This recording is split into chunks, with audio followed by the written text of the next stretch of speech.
Muito bem, olá pessoal, bom dia, boa tarde, boa noite. Aqui quem fala é o professor André Valério da Silva, da Universidade Federal de Mato Grosso do Sul. Eu fui convidado para dar essa palestrinha aqui para vocês em formato de vídeo. Bom, espero que vocês possam aproveitar. O tema que foi proposto é sobre doença de Alzheimer. Então, eu vou abrir aqui então a minha aula, espero que vocês possam aproveitar, tá bom? Vou pôr aqui a tela inteira, vou compartilhar minha tela com vocês. E, muito bem, então vamos lá. Doença de Alzheimer, né? Bom, muito bem. O que é a doença de Alzheimer, né? O que nós podemos falar sobre ela? Né?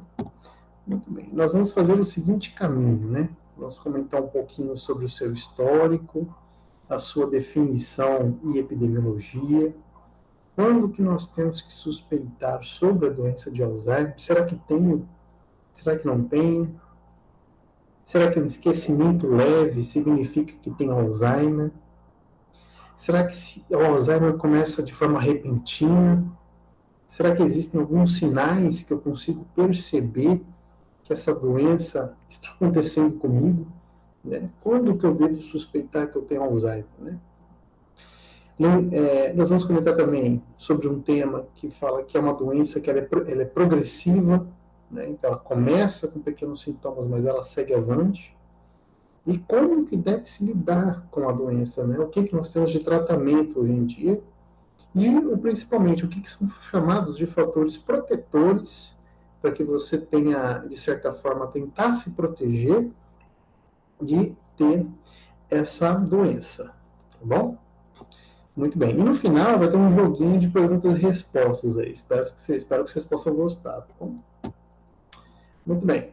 Sobre o seu histórico, então, né? O que nós podemos comentar? É uma doença que é caracterizada como uma doença neurológica. Deixa eu só mudar aqui a opção de ponteiro. Isso. É uma doença neurológica. Mais especificamente, a gente pode dizer que é uma demência. Né? É chamada de demência de Alzheimer. E foi descrita há mais de 100 anos por Alois Alzheimer, em Frankfurt, né, Alemanha. Isso, e hoje, ela constitui a principal causa de demência no mundo. Então, ela atinge quase 36 milhões de pessoas no mundo todo, né? Isso, assim, a taxa de incidência é alta, né? E a de prevalência também, porque você fica ao longo da vida, durante uma boa parte da vida, com os sintomas dessa doença. E sendo que mais de 1 milhão de casos ocorrem só no Brasil. Né? Então, no Brasil, nós temos pelo menos mais de 1 milhão de casos aí de pessoas que são portadoras dessa demência. Bom, em uma definição, né, acredito que essa imagem aqui ao lado, essa imagem aqui à direita, possa nos ajudar a entender, a definir o que é o Alzheimer. Nada mais do que uma doença neurodegenerativa de caráter progressivo. Ela causa deterioração de áreas específicas do cérebro, né? Então é como se o nosso cérebro ele está dentro dessa região que é chamada de caixa craniana, né? É como se o nosso cérebro fosse se desfragmentando, né? Então tá vendo aqui nessa representação, né? Como se fosse um jogo de quebra-cabeça, e esse quebra-cabeça ele vai se desmontando. Não vai se desmontando de uma vez, né? Ele vai se fragmentando aos poucos. Então é como se pequenas áreas do nosso cérebro fossem se desmontando. Né? É exatamente isso que essa figura representa. Ela vai sendo desmontada. E ao que dizem, né, que nos sintomas iniciais, a pessoa não sente muita diferença, né, porque as áreas que vão sendo lesionadas são áreas que são muito pequenas no cérebro. Mas depois de um bom tempo, essa deterioração fica mais perceptível. É quando a pessoa passa a ter outros sintomas. Né? Então, ela causa deterioração de áreas do cérebro e, com o decorrer do tempo, afeta as funções cognitivas e emocionais. E o que são funções cognitivas? Por exemplo, memória, tomada de decisão, raciocínio, atenção, linguagem, percepção do indivíduo em relação ao seu ambiente. Tudo isso são funções cognitivas. Então, existem áreas no sistema nervoso que são responsáveis pela cognição.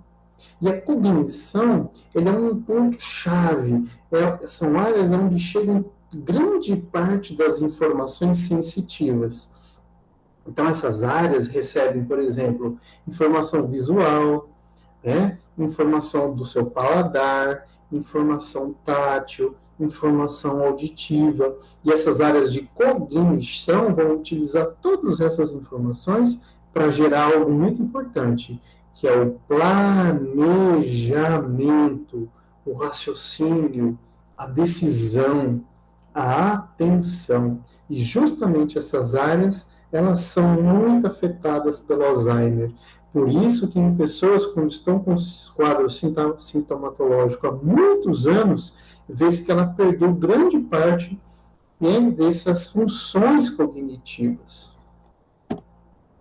Com respeito à prevalência, né? Então, com qual idade eu devo começar a me preocupar sobre o Alzheimer, né? Em que fases da vida existe uma incidência e uma prevalência, né? A incidência, ela vai ser ela ocorre, né? A maior índice de incidência é a partir dos 65 anos. Então, tem casos que vão aqui de 65 a 69 anos, de 70 a 74, de 75 a 79, de 80 a 84. Aí começa a se perceber que o gráfico ele vai aumentando. Quanto mais esse gráfico aumenta, quer dizer que é o número de mais pessoas que apresentam Alzheimer em uma determinada faixa etária. E qual que seriam as faixas etárias de maior risco? Depois dos 85 anos. Então, após os 85 anos, até os 95 anos, o índice de incidência é muito alto. Né? Olha só aqui, né? 500, a prevalência a prevalência por mil. Então, nós podemos dizer aqui que 500 mil pessoas podem ter sintomas de Alzheimer acima dos 95 anos, né? E o que nós podemos notar também? A barra em cinza representa a quantidade de pessoas que adquiriram sintomas em homens, né? E a barra em azul identifica as mulheres. E o que nós podemos perceber?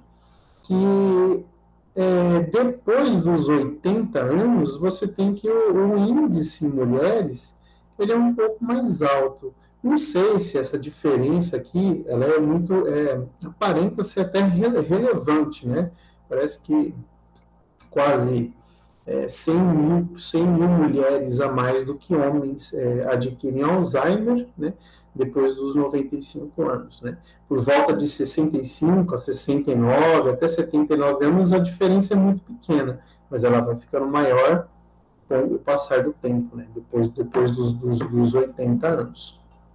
Então, ou seja, a prevalência ela aumenta muito conforme o envelhecimento da população. Quanto mais velho, mais existe o aumento de casos.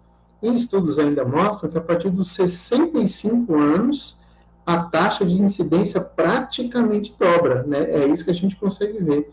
Nesses 20 anos, nesses 30 anos, dos 65 aos 95, ela praticamente dobra, né? Então, depois dos 60 anos, é uma doença que a gente tem que ficar de olho, ficar pronto, perceber, principalmente nos primeiros sintomas. Muito bem. Mas quando eu devo suspeitar de que eu tenho Alzheimer? Né? Será que qualquer esquecimento corriqueiro, né, indica que eu tenho Alzheimer? Né? O que nós podemos ver? Bom, O Alzheimer é uma doença que evolui muito lentamente, com o passar dos anos, em uma média de 10 anos. Ou seja, a pessoa pode ser diagnosticada com Alzheimer e só depois de 10 anos é que você vai começar a ter manifestação clínica, tá bom? Ou manifestações que são mais perceptíveis. Né? E ela vai se manifestar inicialmente através de perda de memória, o tipo de memória que a gente chama de memória recente. Né? Então, existe um tipo de memória que é a memória recente. O que é essa memória recente? Por exemplo, não se lembrar onde deixou a chave do carro, esquecer de pagar contas, né? Não recordar do número de telefone que acaba de falar. Isso são 3 exemplos aqui de situações que são simples. Né? Por exemplo, você vai de carro no supermercado, né? Ou seja lá, vai de bicicleta, vai de moto. Aí você deixa o seu carro em uma determinada vaga. Quando você entra no supermercado e você sai do supermercado, você tem que lembrar aonde deixou o carro. Né? Então você vai lá e lembra, poxa, eu deixei o carro naquela vaga ali do lado daquele poste. Vai lá e pega o carro. Você entra no seu carro e você vai embora. Depois nunca mais você lembra daquela vaga, né? Você não sai dali lembrando, nossa, que vaga do carro bonita, né, onde eu deixei, que vaga maravilhosa. Você não sai ali filosofando sobre a vaga, né? Você esquece. Depois que você pega o carro, essa memória é uma memória de curto prazo, é uma memória recente. Ela se serve para você lembrar aonde está o carro. Você pegou o carro, essa memória se apaga. Agora, um fato que é muito importante. Se você chega para buscar o seu carro e o seu carro não está lá, ou seja, o seu carro foi roubado, aí você vai lembrar daquela vaga pelo resto da sua vida. Porque gera o que a gente chama de emoção. E quando gera emoção, é algo que, quando gera emoção, isso quer dizer que a gente guarda essa memória, né? A memória ela deixa de ser recente para ser uma memória mesmo ali que a gente pode buscar com o tempo, né? Então, depois de 5, 6 anos, você vai lembrar, poxa, eu fui no mercado ali, deixei naquela vaga, quando eu voltei, me roubaram o carro, né? Você vai guardar aquilo pelo resto da vida, tá bom? Então, essa é uma diferença entre a memória recente e a memória a longo prazo, né? Que é aquela que você lembra por um fato. E não há nada mais que ajude a gravar a memória a longo prazo do que a emoção. Quando é algo que gera muita emoção, você lembra para sempre. Tá bom? Então, essas são algumas situações que são cotidianas, tá? Essas 3 que eu comentei. Né? Podem constituir pistas para problemas existentes na memória de curto prazo. Além disso, pode haver mudanças de comportamento, desatenção e alteração de humor. Por exemplo, precisa observar que existe uma relação aqui, né, entre o esquecimento normal e o Alzheimer, né? Então, por exemplo, esquecer é algo normal. Graças a Deus que a gente esquece das coisas, né? Faz parte do nosso processo de vida. Você já imaginou tem que lembrar de tudo pelo resto da vida? Se a gente fosse lembrar só de coisas boas, nossa, ia ser ótimo, né? O problema é que o nosso cérebro, ele não recorda só coisas boas. Ele também recorda as coisas ruins, como eu acabei de falar do exemplo do carro. Né? É algo ruim, poxa, você passar ali e lembrar que roubaram o teu carro. Né? Você pode lembrar de algo bom, pode lembrar de algo ruim, mas graças a Deus que o nosso cérebro ele não guarda tudo. Porque senão, já pensou? A gente, por exemplo, perde um ente querido, essa pessoa falece, a gente fica muito triste, fica um bom tempo triste, mas depois de um tempo, nós aprendemos a conseguir a seguir a vida, né? Apesar da perda, nós seguimos a vida. Né? Então você sofre por um tempo, mas depois você acaba seguindo a vida em diante. Né?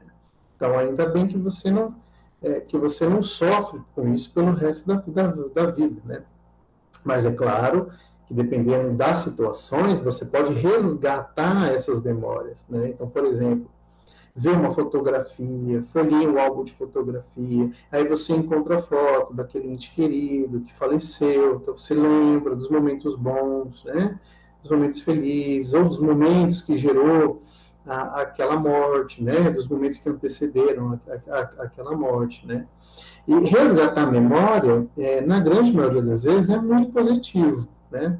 Só não é positivo quando essa memória nos faz mal, né? Um trauma, né? Que a gente tende a tentar colocar no esquecimento, né?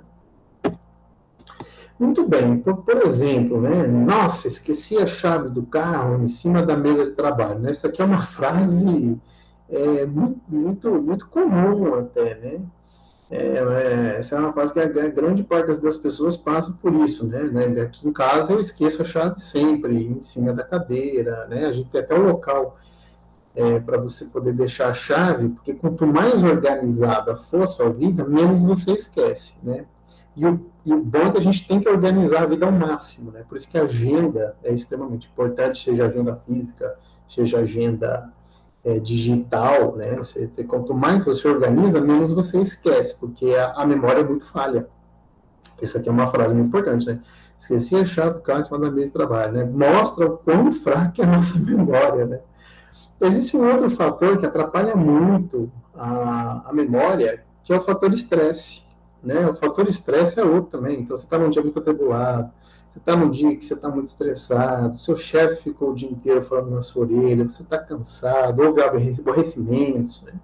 Então, o fator estresse também ajuda a você ter uma deficiência de memória, principalmente a memória recente, tá bom? Então, aqui a mão na cabeça, né?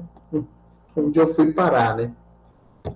O problema é quando eu tenho essas situações aqui. Eu não sei onde eu guardo os documentos, toda hora meu chefe fica brigando comigo, né? Meu gerente está aqui reclamando. Olha, você perdeu de novo isso, né? Poxa, toda hora eu esqueço onde eu coloco as coisas importantes que lidam no dia a dia no meu trabalho, né?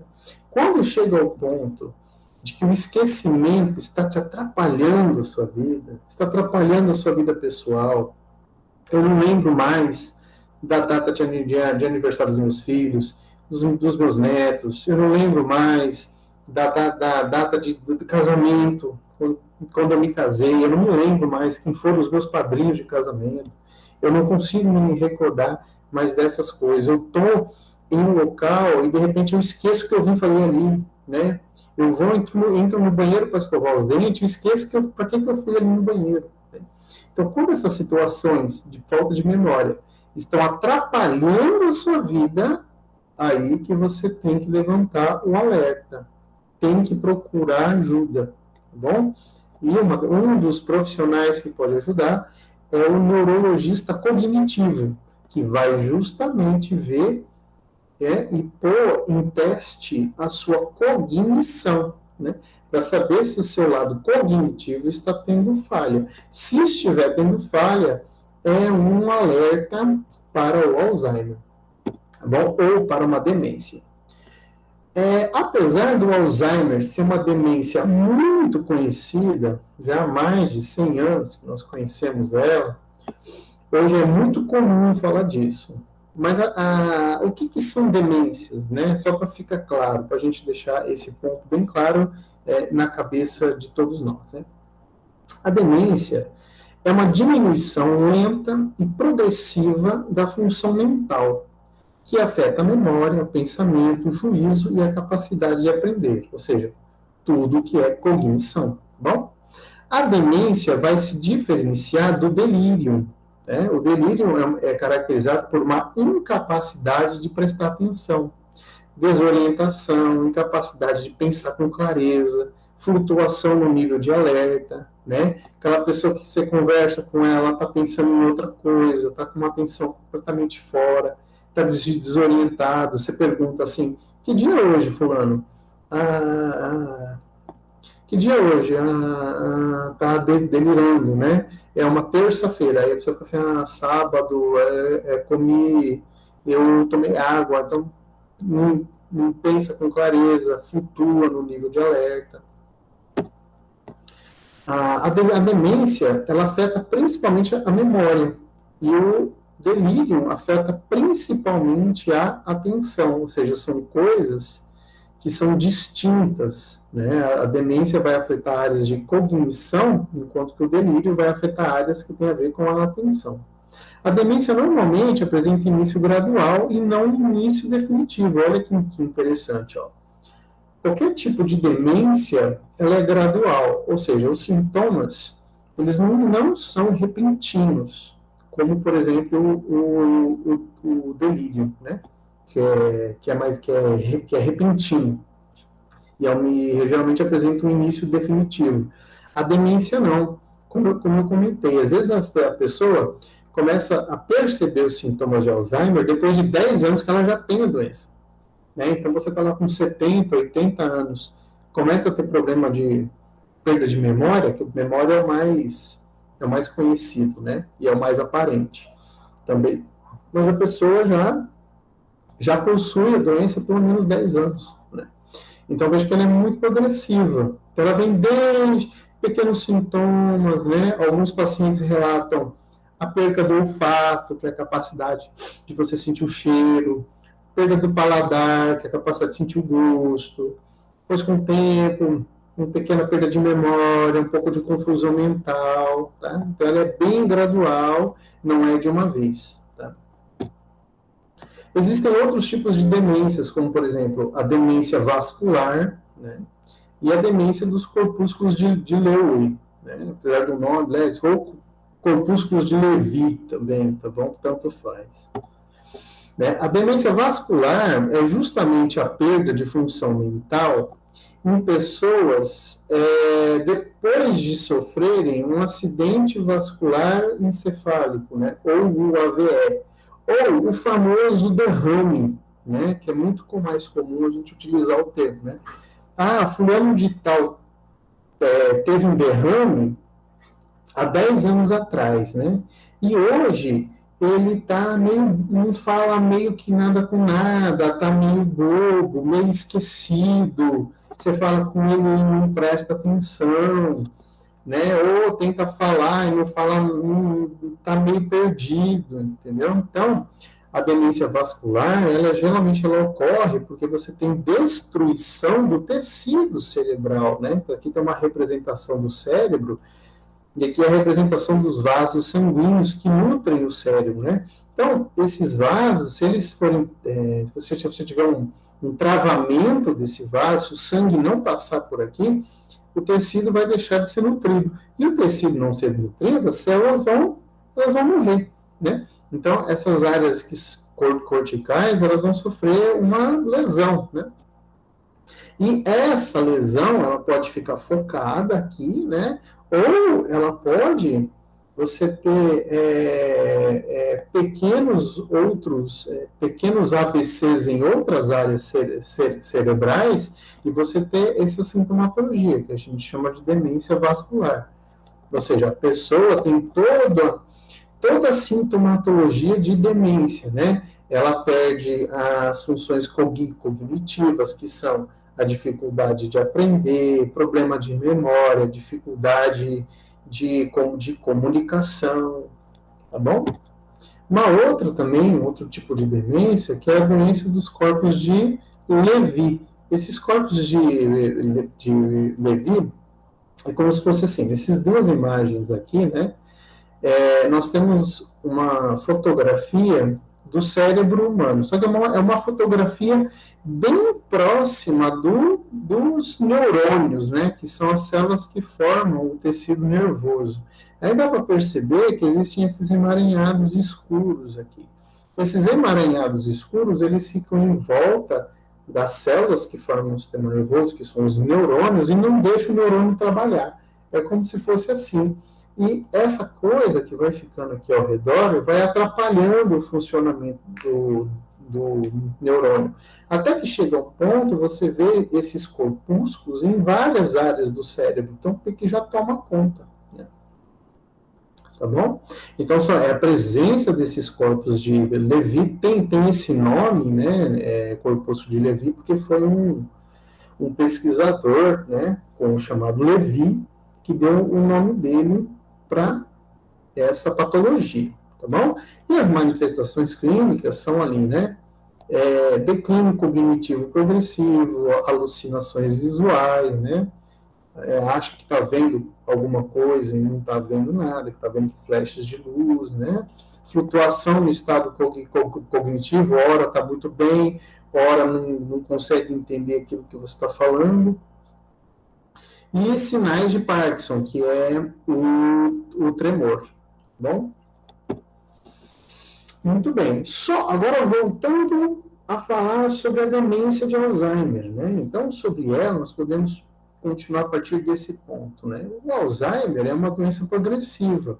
Sim, no estágio intermediário, a doença já se espalhou por várias áreas do cérebro, né? Levando a uma maior deterioração da memória e dificuldade em realizar tarefas simples, como, por exemplo, escovar os dentes, né? Aqui ao lado eu tenho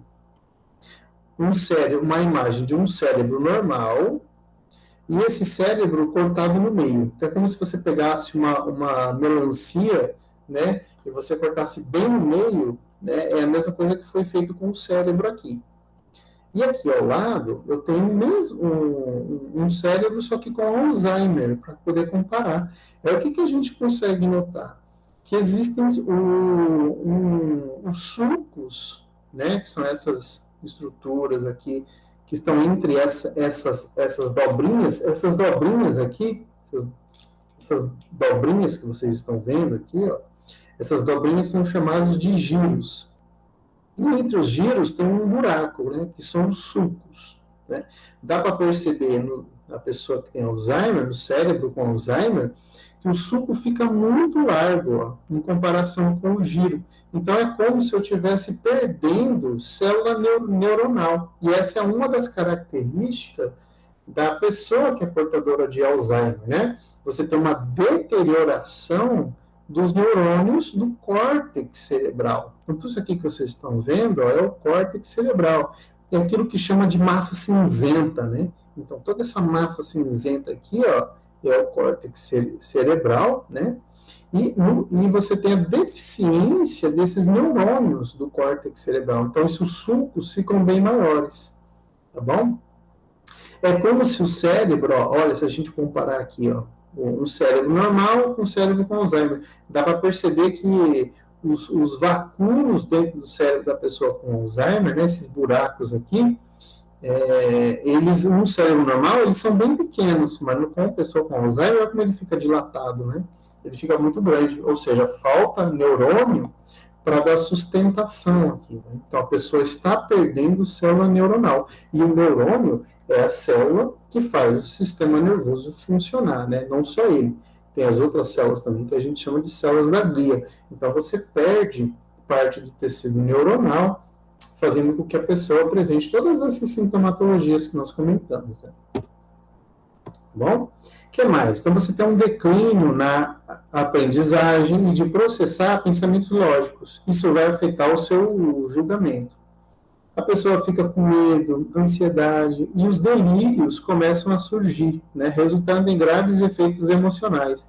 Existem relatos de pessoas que convivem com portadores de Alzheimer, né, depois de muito tempo, a pessoa começa a não reconhecer mais os filhos, a não reconhecer mais os netos, a não reconhecer mais as pessoas que cuidam delas, né, dos seus cuidadores, né, às vezes é o filho ou é o neto, né. Ela também não reconhece a si próprio, né? Então a pessoa ela se olha no espelho e ela não reconhece ela mesma, né? Ela acha que aquela pessoa não é ela não se vê ali, né? Então o seu cérebro não consegue processar o que ela está vendo, né? Então ela perde toda a capacidade de julgamento, né, capacidade lógica.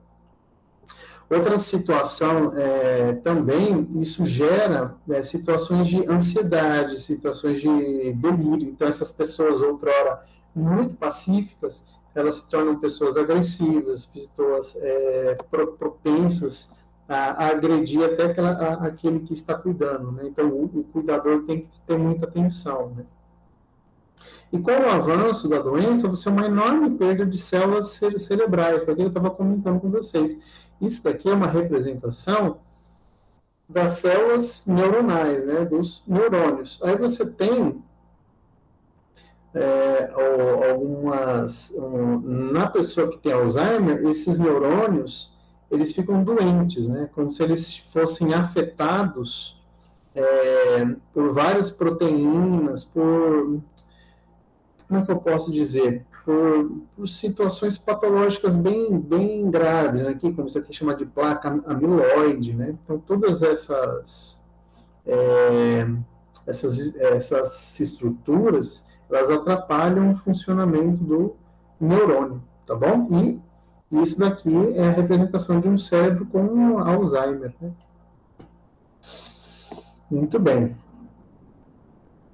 Então, com o avanço, você tem uma enorme perda de células cerebrais e você tem uma intensificação do quadro demencial, ou seja, só vai ficando pior, só vai aumentando, né, onde o indivíduo fica totalmente dependente para realizar as atividades básicas, né? Destaca-se aqui a dificuldade na fala, alimentar, engolir e caminhar. Então, hoje a pessoa já vai ficar dependente para se alimentar, para poder falar. Às vezes ela come e aí ela acha que ela não comeu. Aí chega uma pessoa para poder visitar e ela fala assim, fulano não me deu comida, né? Não me dá, e na verdade ela já comeu, é que ela realmente esqueceu já. Tá? Existe uma relação muito interessante entre o cochilo e o Alzheimer. Aí já vai ficar um pessoalzinho, já vai ficar preocupado, né? Isso é muito interessante. Tem um estudo que identificou que idosos que cochilavam pelo menos uma vez por dia ou mais, de uma hora por dia, né, por mais de uma hora por dia, foram 40% mais propensos a desenvolver Alzheimer, né? Olha que interessante. Do que aqueles que não cochilavam diariamente ou cochilavam pelo menos uma hora por dia, né? De acordo com um estudo publicado nessa revista aqui, que é uma associação de Alzheimer. É muito interessante esse estudo, tá? Ah, mas eu cochilo todos os dias um pouco, quer dizer que eu tenho Alzheimer? Não, é de caso a caso, né? Nesse caso, as pessoas que cochilavam mais de 2 horas, elas eram mais, ficou identificado nesse estudo, que as pessoas que cochilavam mais de 2 horas eram mais propensas a ter Alzheimer, né? Então é algo que você tem que levar em atenção também, tá bom? Conta a quantidade que você está cochilando aí, hein? Muito bem. Como nós podemos lidar com a doença? Bom, atualmente não existe cura, tá? Era uma doença progressiva, não existe cura, mas existe um tratamento que você melhora, de certa forma, as alterações comportamentais, né, de personalidade, humor, como também as funções executivas. O tratamento farmacológico com inibidores, isso aqui que é a acetilcolinesterase, é o mais utilizado hoje em dia, né? E está sendo desenvolvido outros fármacos, né? Nos Estados Unidos, recentemente aí está sendo utilizada uma outra droga, que é o aducanumab, tá bom? Que ela propõe uma redução no declínio cognitivo, né? Então, a pessoa deixa de ter os sintomas cognitivos. E o tratamento não farmacológico também. Então, tem um tratamento farmacológico, né? Você não vai curar, você vai tratar. Ela é bastante importante em conjunto com uma equipe multidisciplinar, né? Pode possibilitar uma melhor qualidade de vida para o portador da doença. Né? E os fatores que são protetores, né? Então, por exemplo, como que eu posso ajudar o meu cérebro a ter uma vida mais saudável e se proteger contra o Alzheimer, né? Então, por exemplo, redução da carga de estresse, alimentar-se de maneira saudável, promover uma prática de atividade física que seja regular e que te dê muito prazer, né? Treinar o cérebro, pessoas com alta escolaridade possuem menores chances de desenvolver a doença, né? Ler, fazer palavra cruzada, né? Tentar ouvir música, né? Tentar tocar um instrumento, tentar fazer coisas que você force o seu cérebro a trabalhar, tá bom? E dormir bem, né? Dormir bem aí é um passo também que ajuda bastante. E vamos a um quiz, né? Um quiz é um jogo de pergunta e resposta, né? Então vamos lá. sobre a doença de Alzheimer, hein? Vou fazer pergunta e vou esperar um tempinho para ver se vocês sabem responder, hein? A doença de Alzheimer, ela causa demência, mas principalmente causa a demência por corpos de... sobre a doença de Alzheimer, ela causa demência, mas a principal causa é a demência por corpos de Levy? B. É a principal causa de demência e uma das maiores causas de incapacidade no mundo. Ou ela não causa nenhuma demência? Vou dar um tempinho para vocês responderem e pensarem na resposta aí, tá bom?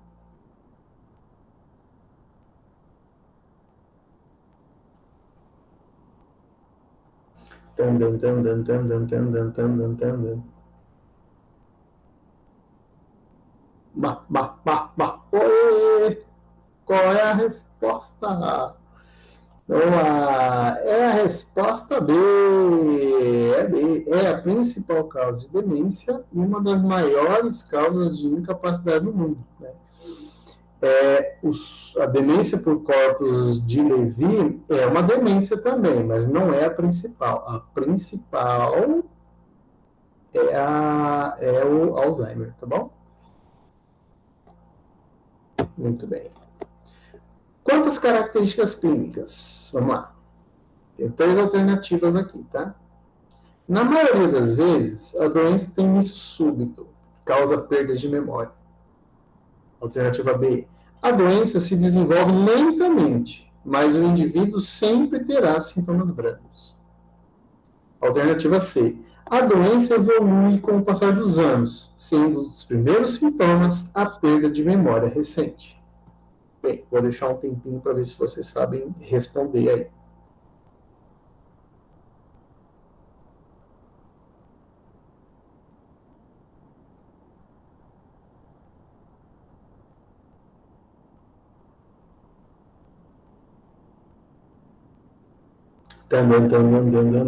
Vamos lá, Lombardi.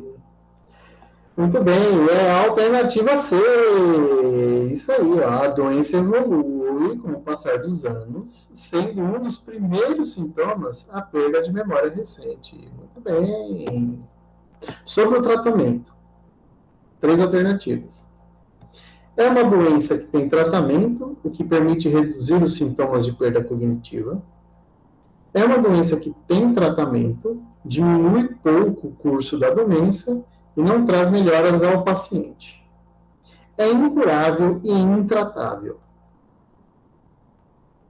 É a alternativa A, é a alternativa B ou é a alternativa C?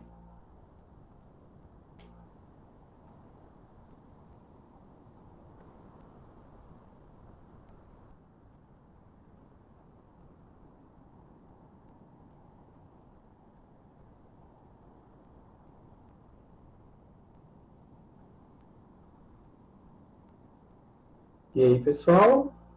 O que vocês acham? Eu não estou ouvindo daqui, hein? É a alternativa A. Muito bem. É uma doença que tem tratamento, o que permite reduzir os sintomas de perda cognitiva. Tá? Existe tratamento para você, mas você só reduz os sintomas de perda cognitiva. Tá bom? E é isso aí. Eu agradeço, finalizo o vídeo aqui, né, com vocês. Deixa eu parar aqui a apresentação. Muito bem. Eu gostaria de agradecer imensamente pela oportunidade que foi dada aqui a mim, para poder passar esse vídeo para vocês. Espero que vocês possam ter aprendido bastante com ele, tá bom? É um vídeo informativo, né, para trazer algumas informações sobre a doença de Alzheimer. E é isso aí, tá bom? Eu me ponho à disposição de vocês também. Se vocês quiserem tirar alguma dúvida, o pessoal pode passar para vocês, tá bom? Um abraço a todos, beijo no coração e até o próximo vídeo, hein? Tchau, tchau, abração!